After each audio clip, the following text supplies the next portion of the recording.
चार अवयव रूप वाणी से परिचय कराना चाहते हैं कि बेटा अगर तुम्हारे हित का मार्ग, तुम्हारे कल्याण का मार्ग अगर कहीं है तो एकमात्र इजाजत है तुम्हें नित्य प्रति स्वाध्याय करना चाहिए।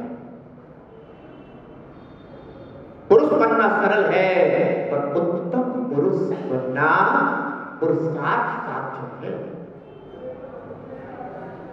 आपने जो पूर्व पर्याय में कर्म किए थे उससे आपको आज यह मानव पर्याय प्राप्त हो गई है, लेकिन मानव ही मत बनी रहना, मानव से महामानव बनने का प्रयास करना, पुरुष से मत बनी रहना, पुरुष से महापुरुष बनने का प्रयास करना।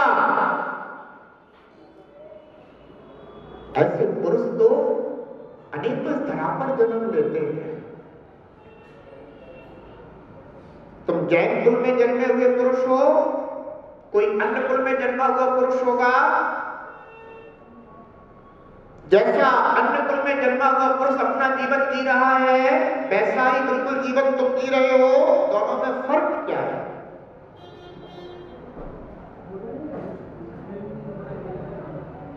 कोई अंतर नहीं है जीवन शैली में।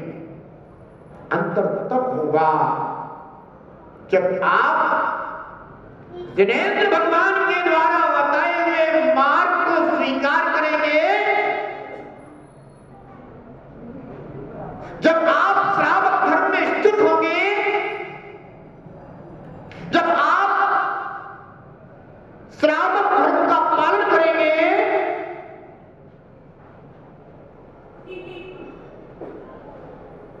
इस पंचम काल के अंतर श्रवण और श्रावक का संयोग होगा।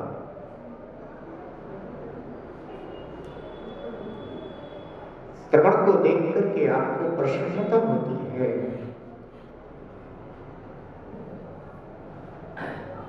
कितनी प्रसन्नता आपको श्रवण को देखकर होती है, उतनी ही प्रसन्नता श्रवण को आप जैसे भव्य श्रावकों को देखकर होती है। मन में विचार करते हैं, अहो पंचम काल के अंत तक धर्म का ध्वज फहराने वाले ये श्रावक आज भी विद्यमान है।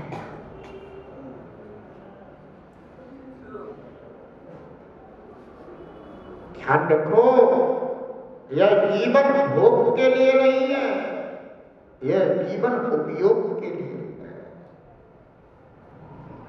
यह जीवन उपभोग के लिए नहीं है, यह जीवन उपयोग के लिए है।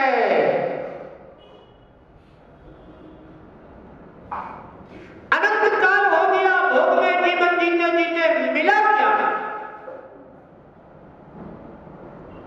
व्यापार करते हो, दिन भर आपने व्यापार किया, कम से कम लौटते समय इतना तो विचार करते हो कि मिला क्या, आया क्या? जीवन यूं ही व्यतीत होता चला जा रहा है, चिंतन ही नहीं आता कि हमारे लिए इस जीवन में उपलब्धि क्या है।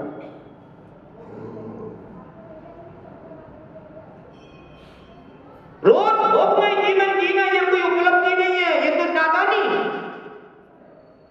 ये तो नासमझी है।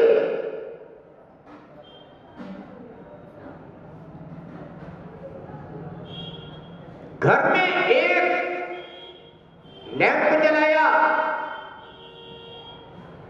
उसकी ज्योति ज्योतिर्मय हो रही है, प्रकाश दे रही है, वह प्रकाश को दिखाई दे रहा है, ज्योति निरंतर घटती जा रही है, पर वह प्रकाश किस कारण से है, वह कारण दिखाई नहीं दे रहा। लैंप की टंकी में जो स्नेह विद्यमान है, तेल विद्यमान है, वह कितना घटता चला जा रहा है वो दिखाई नहीं दे रहा। इतने वर्षों में आपका यह आयु कर्म रूपी तेल कितना खर्च हो चुका है वो नजर नहीं आ रहा है।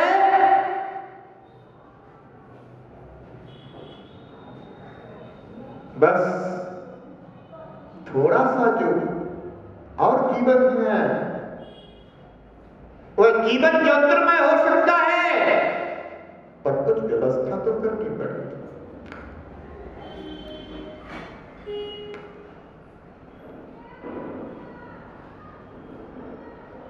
भोगमय जीवन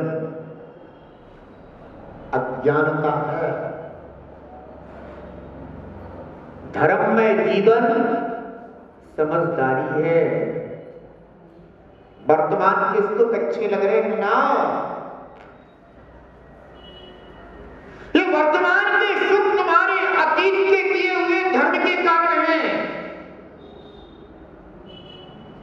और वर्तमान में अगर तुमने धर्म में अपना जीवन नहीं समझा, धर्म में जीवन नहीं जिया, तो ये भोग यही समाप्त हो जाए। आगामी जीवन कितना दुखमय होगा, इन नैनों से नहीं, जिनादों के स्वाध्याय से समझा जा सकता है।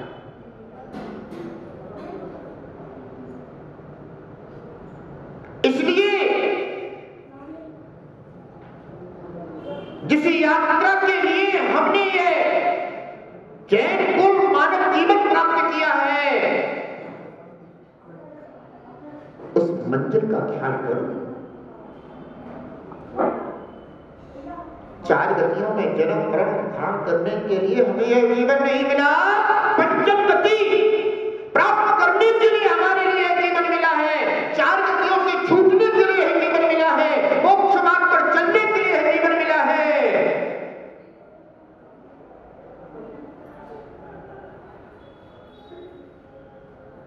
आचार्य भगवान पद्मनंदी स्वामी उपासक संस्कार ग्रंथ में हम सभी जिनागम पंथी उपासकों को संबोधित करते हैं, कहते हैं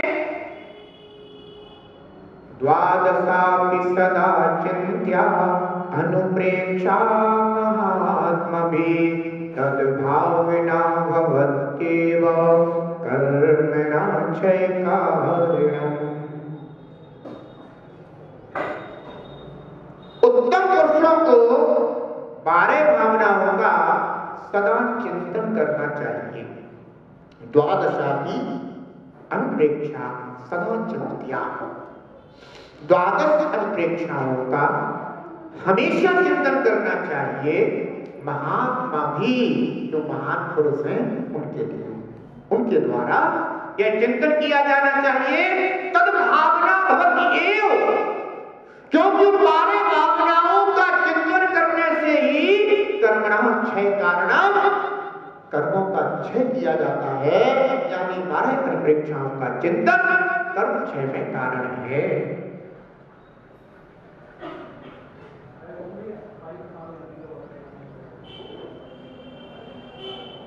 भावना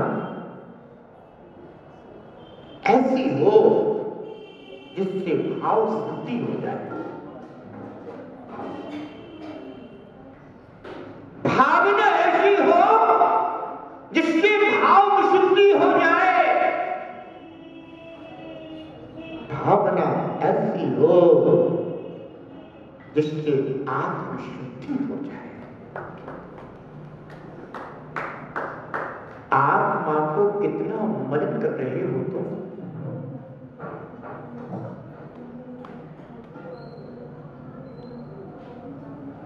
मैं सहस्त्र चेतन भगवान आत्मा अपने ही भावों से मलिन हो रहा हूं। मुझको मेरी निज आत्मा को मलिन करने वाला कोई दूसरा नहीं, वो आत्मा तेरे ही अपने राग देश मोह काम क्रोध लोभ आदि विभाग है।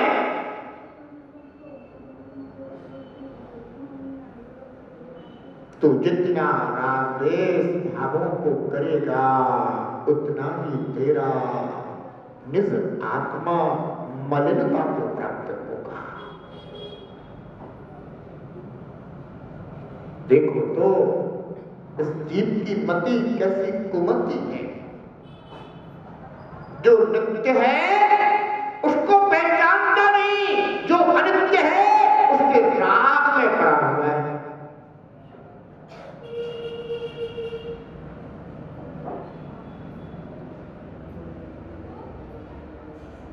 ध्यान रखना, वर्तमान पर्याय के लिए बाह्य वस्तुओं की आवश्यकता होती है। उसे आवश्यकता कहते हैं। आवश्यकता तेरे वर्तमान जीवन को सुखी करती है, अनुकूल करती है, और तेरे भावी जीवन को दुखी करती है। और जो वर्तमान आवश्यकता को समझकर भावी जीवन को सुखमय बनाने का पुरुषार्थ करते हैं, वे जीव आगामी जीवन में आवश्यकताओं के अनुकूल साधन भी प्राप्त करते हैं और मोक्ष मार्ग को भी प्रशस्त कर दिया करते हैं। ध्यान रखना, जिस बच्चे ने ABCD सीख ली, जिस बच्चे ने आ सीख लिया है, उसका वर्तमान भी अच्छा हो जाता है और भविष्य में उसे जितने भी कक्षाओं में अपने सब्जेक्ट को पढ़ना है उन सबके ज्ञान में वह कारण भी हो जाता है।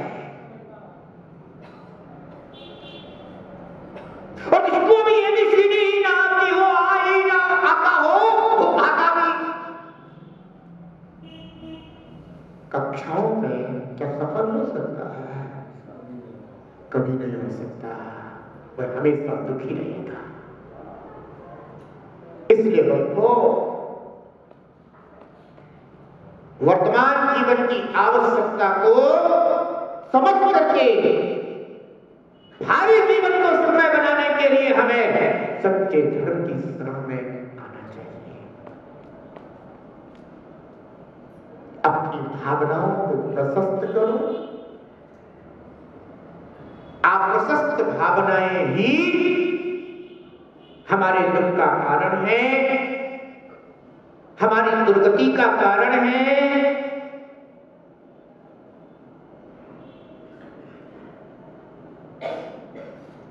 जब भी निर्ग्रंथ गुरु मिल जाते हैं तो भावनाएं कितनी प्रशस्त होने लग जाती है। सबसे पहले तो जीव के अंदर विनम्रता आ जाती है, क्योंकि निर्ग्रंथ गुरु मिले हैं तो नमोस्तु करना है।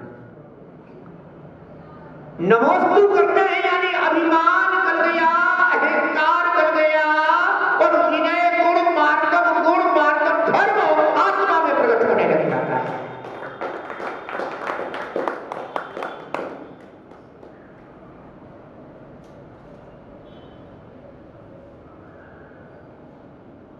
निर्ग्रंथ गुरु मिल जाते हैं तो उन पर क्रोध आता है? नहीं आता। प्रेम आता है? आता है। क्रोध नहीं आता उन पर। जितनी देर तक यह भक्त जीव ऐसे महान पुरुषों की संगति में विराजता है, उतने समय तक उसके विभाव उपशम को प्राप्त हो जाते हैं। इसे कहते हैं भावों की शुद्धि। किसलिए आते हो? सुबह आ जाते हो, निर्ग्रंथ गुरुओं की संगति करते हो, फिर भावनाएं बढ़ती हैं, आज हमें निर्ग्रंथ गुरुराज के लिए पड़गाहन करके आहार देना है। अब पड़गाहन करना है तो एक भक्ति नहीं, 9 भक्तियों की आवश्यकता है। सोचो, कहां तो जीवन में भक्ति समझ ही नहीं आती और निर्ग्रंथ गुरुराज क्या आ जाते हैं, 9 भक्तियां करने के लिए श्रावक तत्पर हो जाता है। इसे नवधा भक्ति कहते हैं। भक्ति का फल क्या होता है? दुख होता है कि सुख होता है? सुख। तो जीव ने अपने निर्मल भावों से नवधा भक्ति की हो, वह अपने ही भावी जीवन के लिए सुखमय बनाने का तत्काल पुरुषार्थ कर रहा है।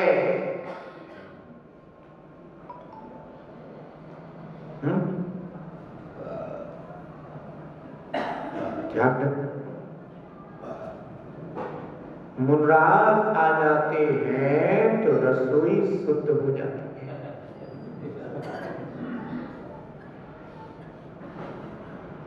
मुनराज आ जाते हैं तो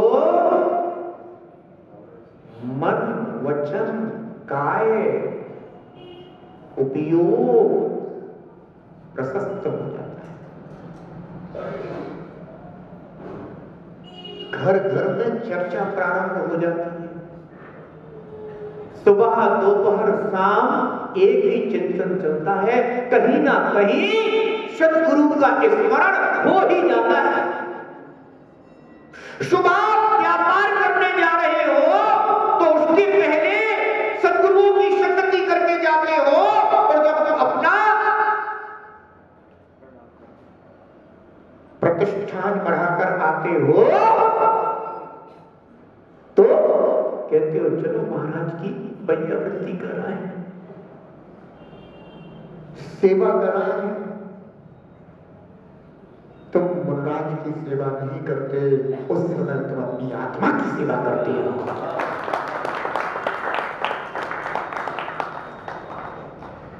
वो तुम महाराज की सेवा नहीं करते, उस समय तुम अपने मन वचन काय को शुभ करते हो। वो जो तुमने दिन भर में नहीं कमा पाया, वो तुम क्षण भर रात की वैयावृत्ति करके कमा कर चले जाते हो। जो तुमने दिन भर व्यापार किया, उसमें तुमने अपने दुख का भार बढ़ाया, और जो तुमने क्षण भर आकर के सत्संगति कर ली, वो तुमने अपने सुख के मार्ग को खोल लिया। इसके ध्यान रखना। एक श्रावक के लिए पारे भावनाओं का चिंतन करना चाहिए। क्यों? क्योंकि श्रावक सच्चे गुरु का उपासक होता है। होता कि नहीं होता?